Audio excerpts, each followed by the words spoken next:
Bonjour le monde. Aujourd'hui, je vous parle de mon EDC. Donc voilà un peu tout le matos que j'emporte en permanence tous les jours avec moi. Alors déjà, dans ma poche, un paquet de mouchoirs, mon fameux Leatherman Surge, un briquet, mon Zippo, c'est ces deux éléments qui ne me quittent jamais. Le sac, c'est mon fameux Dutter 32+5 Air Contact Lite, celui avec lequel j'ai fait escape. À l'extérieur, la seule chose qui dépasse, c'est cette cordelette avec le moustique qui me permet d'accrocher le sac si j'ai besoin, au lieu de le poser par terre. Dans la pochette du haut, on va avoir mon petit porte-monnaie avec un peu de pognon, mon permis de conduire, ma pièce d'identité. La pochette bleue, c'est du tabac au cas où. Le petit point rouge, c'est du baume du tigre. Voilà. J'ai un carnet, un stylo, ça me permet de travailler au boulot, mais ça me permet aussi de pouvoir laisser un mot si j'ai besoin. 2-3 barres de céréales. Ça, c'est la pochette du haut. Les pochettes sur le côté, toujours sur tous mes sacs, ça marche de la même façon.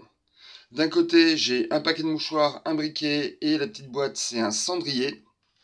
Ça me permet de ne pas mettre mes mégots par terre. Et sur le côté gauche, j'ai ma frontale. J'ai arrêté Petzl, je suis passé chez Black Diamond. On en reviendra un de ces quatre, le pourquoi du comment. Ensuite, dans la pochette principale, j'ai une Nalgene d'1 litre pleine.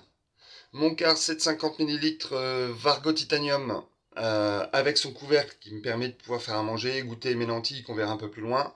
Tout ça dans une pochette bleue. Tout ce qui est bouffe et eau, vous allez voir, c'est toujours dans des pochettes bleues. Donc on a aussi les couverts, donc c'est des Tito Titanium. Le couteau, la petite boîte bleue, c'est du sel, tout ça dans une trousse bleue. Voilà. On a un kit que je ne développerai pas aujourd'hui, c'est la trousse de secours. Je ferai un retex complet dessus qui prendra un peu de temps, qui prendra un peu plus de 5 minutes. Et ensuite, donc ça c'est dans le fond du sac, la pochette du dessous. Et j'ai une pochette noire. Dans la pochette noire, on va retrouver donc 15 mètres de paracorde, mon Shemag, une paire de gants. Là c'est des mécaniques en l'occurrence, gants anti-coupure. Je teste ça, je vais voir ce que ça donne. Pourquoi pas.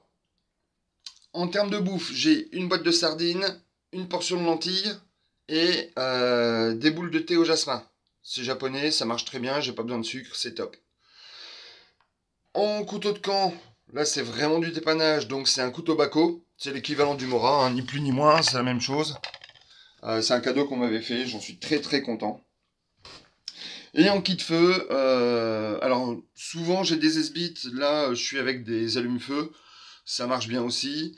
On a mon Firesteel qui est fait, le manche est fait en bois gras, ça c'est du fait maison. On a une petite pochette avec du bois de bouleau, enfin de l'écorce de bouleau. Et on a le fameux réchaud de l'armée qui est plié. Voilà, ça c'est tout ce que je prends toujours en permanence sur moi. Donc ça pèse pas bien lourd. Et il y a ces éléments qui sont complétés par ce que j'ai dans la voiture qu'on verra un peu plus tard. Donc bien sûr, il y a le téléphone avec lequel je suis en train de filmer, qui m'accompagne partout, qui est toujours chargé, bien évidemment. J'ai ma casquette, qui me protège aussi du soleil ou de la pluie, en fonction d'eux. J'ai aussi deux, trois autres éléments qui sont dans la voiture, mais ça fera partie d'une autre vidéo. Donc voilà. Vous avez vu ce qui me suit tous les jours. J'ai de la place dans le sac, ça me permet de mettre le repas pour le midi, quand je mange au boulot. Ou de prendre 2-3 trucs en plus quand je pars en rando ou que je me balade pas loin de la maison. Voilà, j'espère que cette vidéo vous a plu. Je vous dis à très bientôt pour la suite. Je pense que le prochain, ce sera mon sac de bivouac qui a pas mal évolué. Ou alors la voiture pour suivre cette vidéo, on verra. Une des deux. Allez, je vous dis à très bientôt. Ciao le monde!